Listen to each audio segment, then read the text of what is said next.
Hello everyone! Tonight we step into the glittering yet shadowy world of one of the most infamous gems in history. A stone that has captivated kings, cursed dynasties, and whispered tales of death and despair through the ages. It is a diamond unlike any other, not only for its extraordinary beauty, but for the chilling trail of misfortune it leaves in its wake. This is the story of the Hope Diamond, a jewel said to carry with it a dark and terrible curse, a curse that has haunted every hand that dared to claim it. But before we dive into the accounts of its sinister influence, let us travel back to its origins, for every legend begins with a moment of discovery, and this jewel story begins far from the glittering halls of Europe, deep within the sacred earth of India. The Hope Diamond, in its earliest form, was far larger than it is today, a rough blue diamond of almost impossible brilliance and size. It was mined centuries ago from the fabled collar mines of Golconda in India, a land already steeped in myth and mysticism. The deep blue glow of the stone was unlike anything the world had seen, and in the cultural context of its origin, such a gem was never just a stone. Gems of rare beauty were often regarded as sacred, imbued with cosmic significance, and believed to hold divine or supernatural powers. The diamond was said to have been part of the eye of a statue of a Hindu goddess, a sacred ornament placed upon the deity to honor her. The story goes that a French merchant named Jean-Baptiste Tavernier, a man fascinated by exotic gems, traveled to India in the 17th century. Tavernier was no ordinary trader. He was a man with an obsession, moving through courts, palaces, and temples in search of jewels that the Western world could barely imagine. It is whispered that he came upon this massive blue diamond, shimmering with a fire that seemed unnatural, and that he somehow obtained it, though how exactly, no one knows.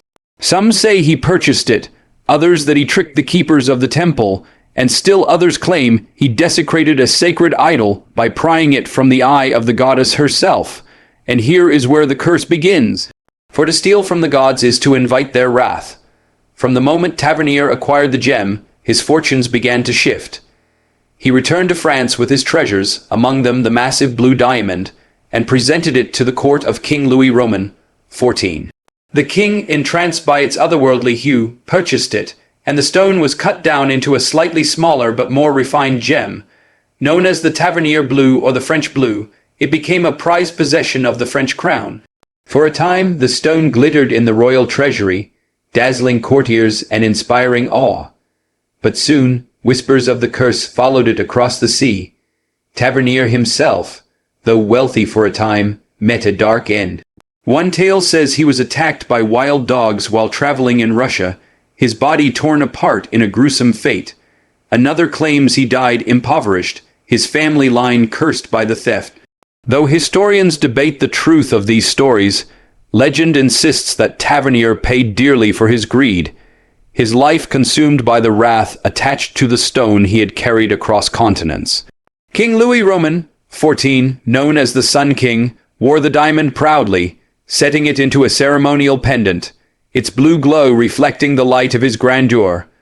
But the curse does not care for power, nor for the pomp of kings. His descendants, who inherited the jewel, would face ruin.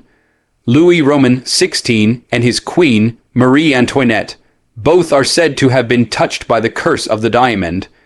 When the French Revolution swept across Paris, both monarchs were stripped of their crowns and led to the guillotine.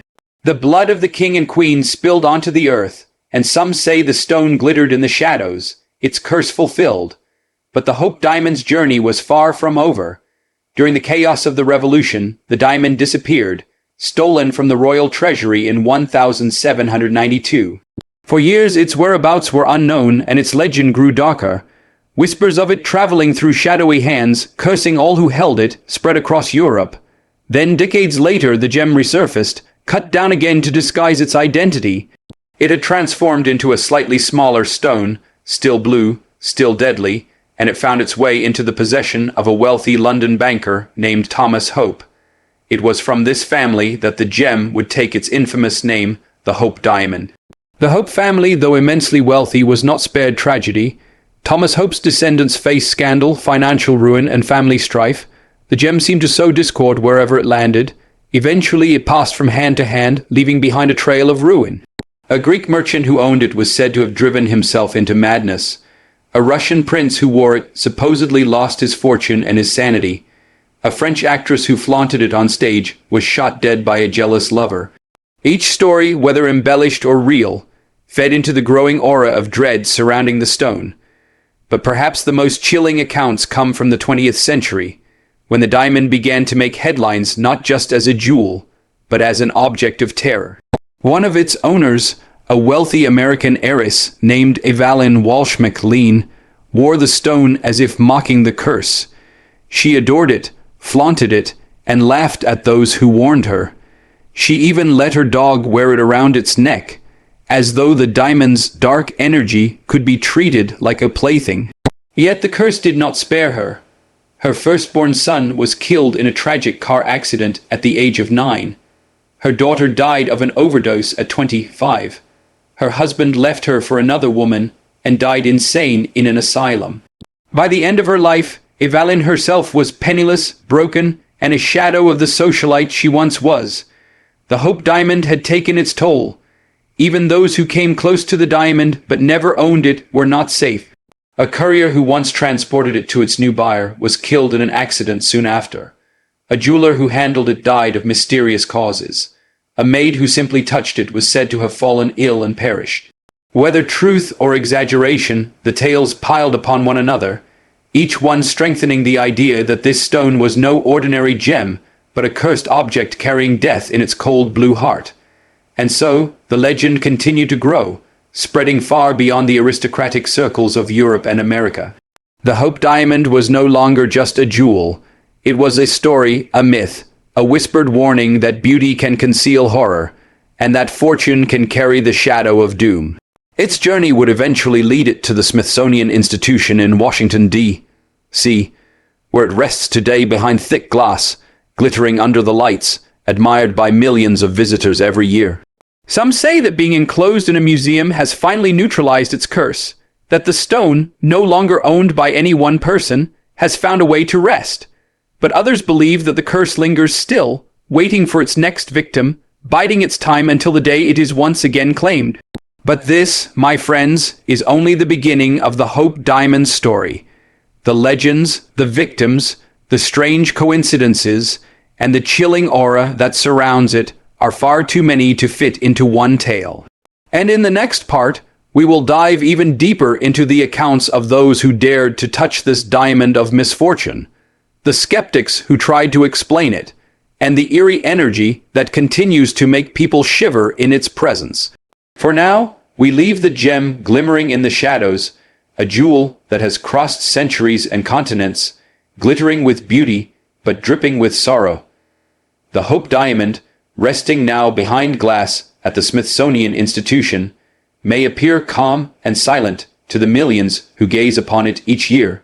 But its past echoes with screams, with curses, with the sound of guillotines falling, and the desperate cries of those who believed they could master its power. To understand why this stone continues to frighten and fascinate, we must look closer at the trail of suffering it has carved across history, and the strange pattern that seems to follow it no matter where it travels. When Evalyn Walsh McLean finally passed away in 1947, broken by grief and weighed down by tragedy, the Hope Diamond once again entered the stream of fate. Her possessions were sold, and the diamond was purchased by the famous jeweler Harry Winston. Winston, unlike many of its past owners, did not wear it, flaunt it, or claim it for personal glory.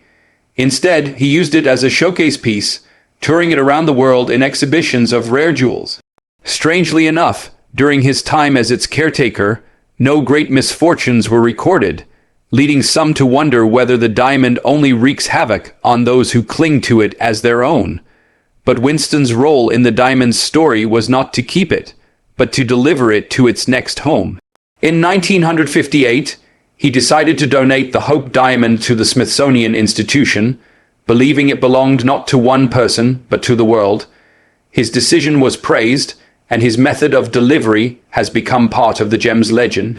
Rather than sending the diamond with guards or couriers, he placed it in a simple brown paper envelope and mailed it through the United States Postal Service. The priceless diamond, a stone worth millions, was sent like an ordinary package, wrapped in paper and string. Yet even here, the curse seemed to stir. The postal worker who delivered it, James Todd, later broke his leg in an accident, suffered injuries in a car crash, and watched his house burn down. Whether coincidence or curse, the Hope Diamond seemed to leave its mark even in transit. Now resting in the Smithsonian, the diamond became one of the most visited objects in the museum's history. Its deep blue glow under the lights has fascinated scientists and mystics alike. Researchers discovered that under ultraviolet light, the diamond emits an eerie red glow that lingers for several seconds after the light is removed.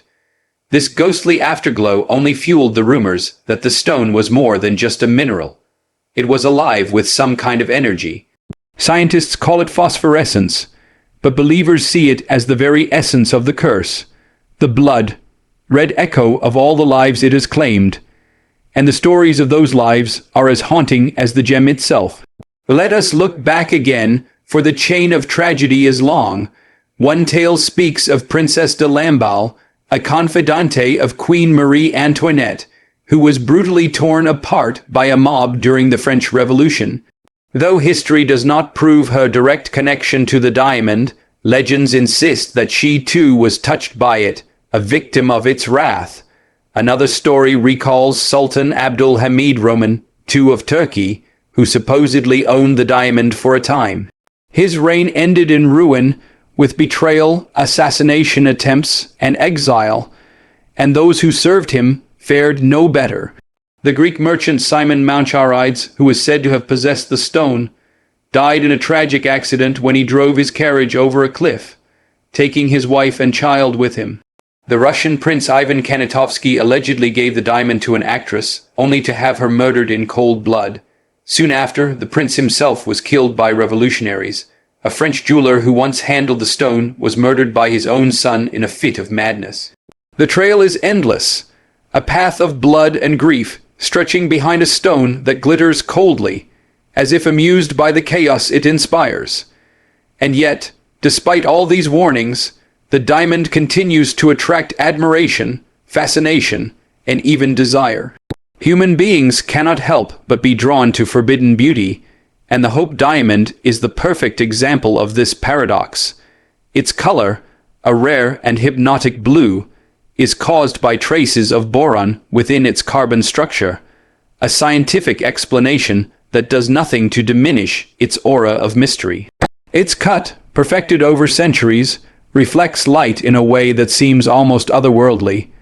Looking into it is like staring into the depths of an endless ocean, beautiful but dangerous, peaceful but suffocating. Skeptics, of course, argue that the curse is nothing more than a tale spun from coincidence, exaggeration, and the human tendency to find patterns where none exist. They point out that many owners of the diamond lived full lives without tragedy, and that those who did suffer misfortune may simply have fallen victim to the dangers of their time. After all, kings and queens faced revolution, aristocrats dealt with betrayal, and wealthy socialites often struggled with scandal and ruin. The Hope Diamond, they argue, is innocent, a scapegoat for the failures and misfortunes of its owners. But others are not so sure. They see the long line of suffering and cannot dismiss it so easily. They feel the chill when they stand before it in the Smithsonian, a sense that the stone is watching, waiting, alive. Museum guards have whispered of strange sensations near its case, of sudden cold drafts, of the feeling of being followed. Visitors report feeling uneasy, as though the stone carries a silent warning. Could it be that the Hope Diamond truly holds some kind of energy, absorbed from centuries of worship, theft, and bloodshed? Could it be that the curse is not simply a story, but a force woven into the very heart of the stone? There is something undeniably powerful about cursed objects. They hold our imagination because they force us to confront the possibility that beauty and horror can exist side by side, that a thing of wonder can also be a vessel of doom. The Hope Diamond is the embodiment of this paradox. It shines like the night sky, its brilliance unmatched, and yet behind its glow lies a darkness that has haunted humanity for centuries. Today, as it rests under glass, far from the grasp of kings and queens, Far from the temples and courts where it first appeared, we might believe the curse has ended. But curses, if they exist, are not bound by glass or steel. They linger, they wait, they whisper. The Hope Diamond remains, timeless and silent, a jewel of death and misfortune that has outlived its owners and outlasted its keepers. Its story is far from finished, for as long as it exists, it will continue to inspire awe and dread. Perhaps the greatest mystery of all is not whether the Hope Diamond is cursed, but why humanity cannot look away.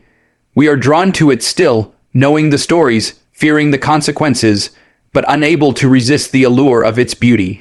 The diamond has claimed lives, destroyed families, and haunted history, yet it remains a jewel of desire. Maybe that is its truest curse, not the tragedies it brings, but the fact that no one can resist it, no matter the cost. And so, as the lights dim in the museum and the last visitors drift away, the Hope Diamond sits in silence, its deep blue fire flickering in the darkness. Some say that if you look closely, just for a moment, you might see a red glow, like the dying embers of a fire, like the blood of all those who came before. A warning, perhaps, or a promise. The curse is never gone. It simply waits.